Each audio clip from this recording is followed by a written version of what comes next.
Bom dia, Cristiano Ferraz. Bom dia, vice-prefeito Alaja. Bom dia, nossa contadora não. A minha preocupação sempre foi o inchaço da máquina pública. Desde o início do meu mandato, eu sempre falava muito na questão de que nós deveríamos enxugar a máquina pública e não inchá-la. E uma das perguntas que eu tenho para o Cristiano é exatamente essa, de que com todas as contratações, concursos e contratações que foram feitas, criação de guarda municipal, quanto por cento isso impactou no nosso orçamento, né? Eu tenho a lei de 2021 lá que tu explicou e que ela fez impactar como despesa de pessoal, mas eu tenho certeza que todas essas contratações também tiveram o seu percentual de impacto. Essa era uma das perguntas. A outra questão é falar sobre o que eu sempre defendi, que é a gente tratar o dinheiro público como se fosse nosso, com muita responsabilidade. E seria muito bom para mim, que não fui eleito, estou saindo do mandato, terminando meu mandato, e vou cuidar um pouco do meu negócio agora, de aproveitar esse último ano, já que foi previsto, né, de que as emendas impositivas para os vereadores seria possível, né, mesmo a lei tendo sido aplicada anteriormente, aprovada anteriormente, ela nunca foi prevista, nunca entrou para que os vereadores pudessem destinar essas emendas. Seria muito bom para mim destinar esse valor de aproximadamente R$400 mil, né, Nelma? Sendo 50% para a saúde e os outros 50% para outras entidades, para outros objetivos, mas seria um ato de extrema irresponsabilidade, tendo em vista que o governo que assumirá precisará muito desse dinheiro, já que o recurso livre diminui o seu percentual, né? Então, fica de público aqui já a minha declaração de que eu não destinarei nada desta emenda impositiva, e sim seguirei buscando nos recursos federais com os nossos senadores e deputados federais emendas para que elas venham atender essas demandas de saúde e outras entidades. Era isso a minha participação. Muito obrigado. Obrigado, vereador Kleber, pela pergunta, que diz respeito principalmente à questão do quanto teria comprometido, né, a folha de pagamento com a nomeação dos servidores concursados, é isso, né? Em relação aos servidores concursados. No que diz respeito a essas nomeações de 2019, que foi quando a gente fez concurso, tá? Para cá, nós chegamos aí a um valor, chegamos aí a um montante de aproximadamente 900 servidores, tá, Kleber? Só que o que acontece? Nós temos em torno de 100 servidores por ano, em média, tá? Que saem pelos mais variados motivos. Ou saem porque pedem exoneração, ou saem porque se aposentam, ou vêm a falecer, né? São os mais variados motivos. Então, essa média, né, de saída de servidores por ano, pelos mais variados motivos, acabou sendo contemplada com as nomeações. Se tu fizeres aí uma conta desses 100 em 8 anos, são 800. Né? Se forem são mais ou menos 110, 115 a média. Teria que trazer o dado exato, eu não trouxe o dado exato, não vou saber te precisar, mas a média é em torno disso, de 100 a 120, 100. Teremos aí 800 servidores que deixaram de ser servidores ativos nesse período. E as nossas nomeações chegaram aí a 900. Então, não houve, né, por parte da administração, com essa nova nomeação em virtude de aprovações em concursos públicos, algo que possa ser considerado como impactante para a folha de pagamento. O nosso, né, desprazer no que diz respeito à despesa de pessoal se deu realmente em 2021, porque a gente até ali estava dentro do limite legal. Nós nos encontrávamos dentro do limite legal, já inclusive até com as próprias nomeações do concurso de 2019, né, em 2021. E sempre estivemos ali. Quando a gente deixou de estar, através dessa lei que foi mencionada, dessa lei que a gente conversou agora há pouco aqui, a despesa com a complementar do fundo de aposentadoria passou a ser considerada despesa de pessoal e não era. E é uma despesa empenhada, né, durante todo o exercício, a razão de 55%, hoje, nesse ano, né, a razão de 55% da folha, sobre aqueles valores que ela efetivamente incide.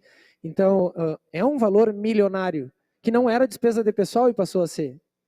Então, a solução dada pela gestão, agora que foi a que eu mencionei para o vereador da Júlia, é a solução justamente da substituição do regime de pagamento de alíquota complementar para o que a gente chama de regime de aportes. Esse regime de aportes não era possível para nós há alguns anos atrás, porque nós não tínhamos recurso financeiro dentro do fundo, recurso financeiro suficiente. Como assim?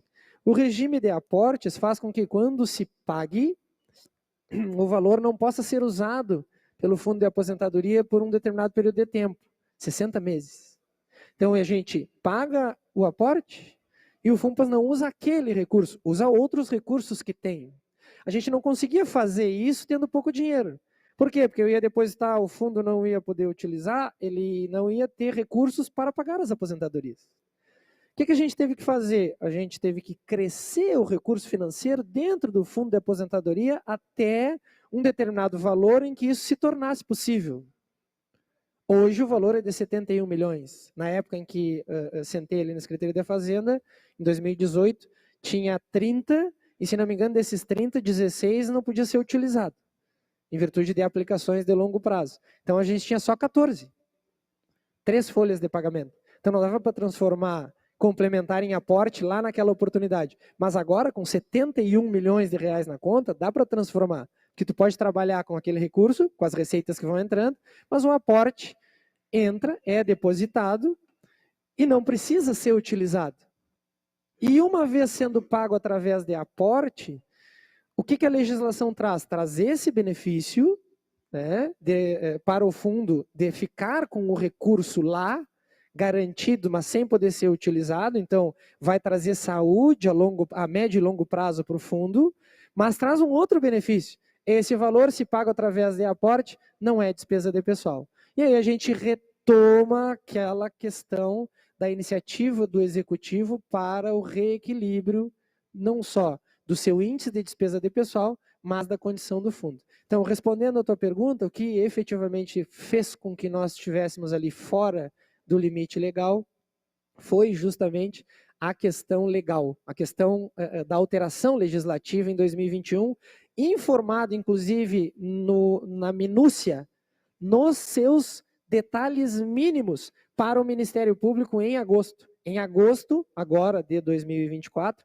nós informamos com riqueza de detalhes, mês a mês, ano a ano, todos esses valores que foram sendo pagos e o reflexo dessa nova legislação, dessa nova interpretação sobre as contas públicas.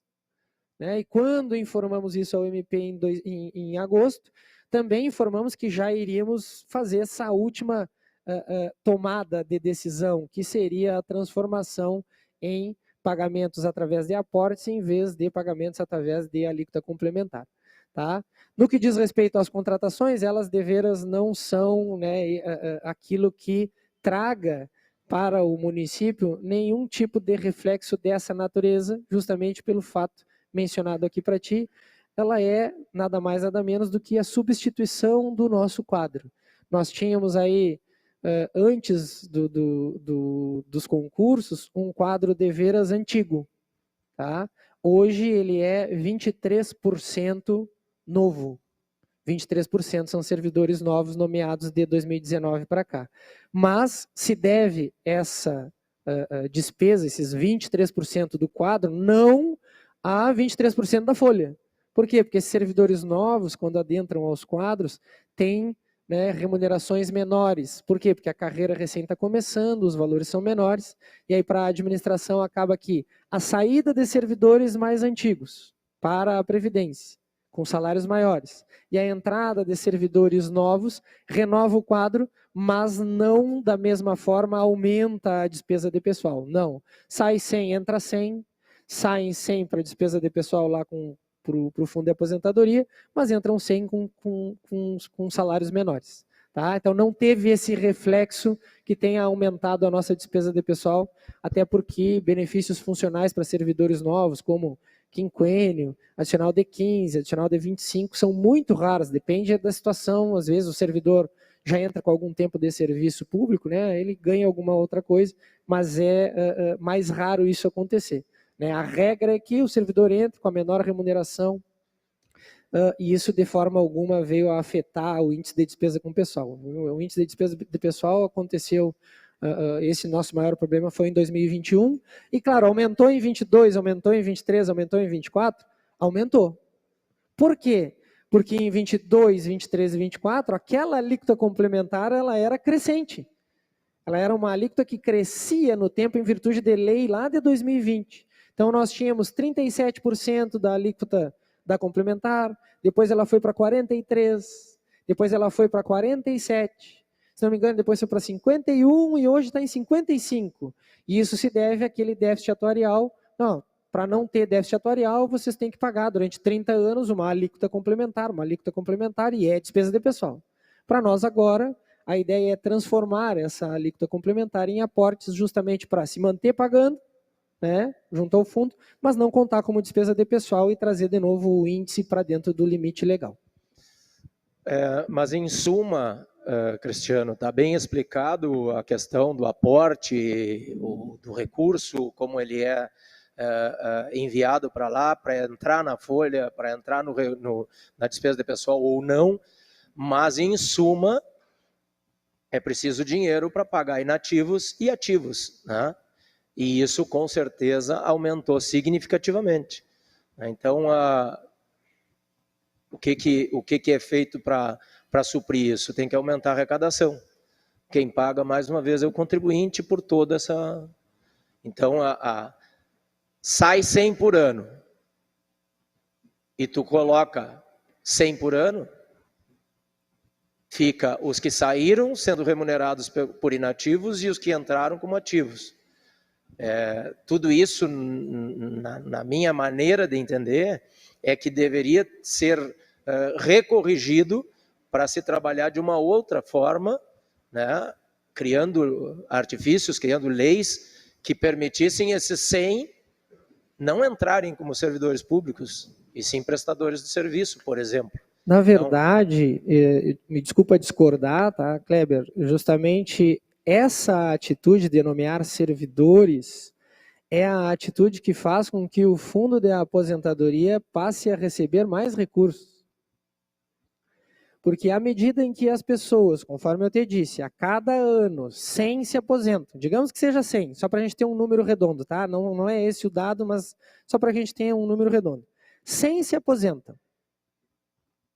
Quem paga a aposentadoria deles? O fundo de aposentadoria. Se eu não nomeio ativos e contrato terceirizados, o que vai acontecer? Aqueles que estão lá no fundo vão passar a utilizar os recursos do próprio fundo e esse fundo não é alimentado por receitas. Por quê? Porque ao contratar uma terceirizada, eu não deposito nada no fundo. Eu pago a terceirizada. Então eu tenho que substituir justamente por quê?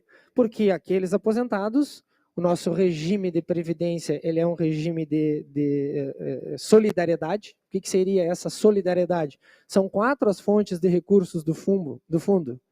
Os aposentados são uma fonte de recurso porque eles pagam. Os pensionistas são uma fonte de recurso porque eles pagam. Os servidores ativos são uma fonte de recurso porque eles pagam. E o município é outra fonte de recursos. Por isso a gente chama isso de sistema solidário. À medida em que as pessoas se aposentam e eu não reponho, o que vai acontecer?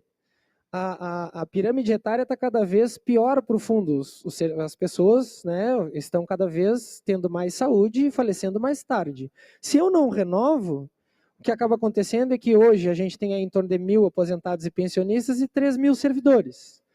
Se isso vai acontecendo ao longo do tempo, daqui a pouco, eu, em vez de ter 3 para 1, eu tenho 2,5 para 1. Daqui a pouco eu tenho 2 para 1.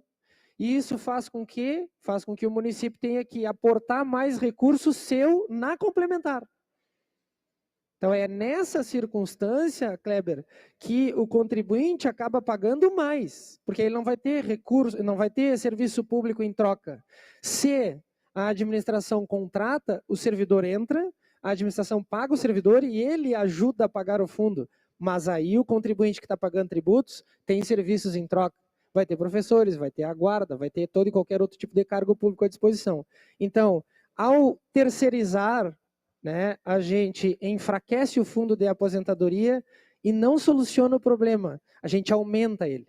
Tá? Então, a circunstância, por exemplo, da substituição de profissionais da área de saúde agora, se deve, né, também, isso também foi explicado para o Ministério Público em agosto, também se deve a essa tomada de decisão, reforçar o fundo de aposentadoria e diminuir as contratações terceirizadas, fazendo com que, né, já que é tudo despesa de pessoal agora, a terceirizada agora é despesa de pessoal também. Não era. A partir de 21 também passou a ser. Então, eu contrato lá uma terceirizada para a prestação de serviço público. Essa terceirizada, né, se tiver ali alocada em força de trabalho que deveria ser de servidor ativo, ela vai ser considerada despesa de pessoal. Então, se é despesa de pessoal igual, conta no índice como despesa de pessoal igual, não tem por que eu efetuar pagamentos e essas pessoas contribuírem ao INSS e o meu fundo de aposentadoria estar cada vez mais fraco. Né? Então, essa tomada de decisão foi através dela que a gente trouxe força de novo para o fundo de aposentadoria e saiu daqueles lá 30 milhões que eu falei agora há pouco, que só 14 podia usar lá em outubro de 2018, saiu lá daqueles 14 milhões para hoje ter 71 milhões livres dentro do fundo de possibilidade de utilização.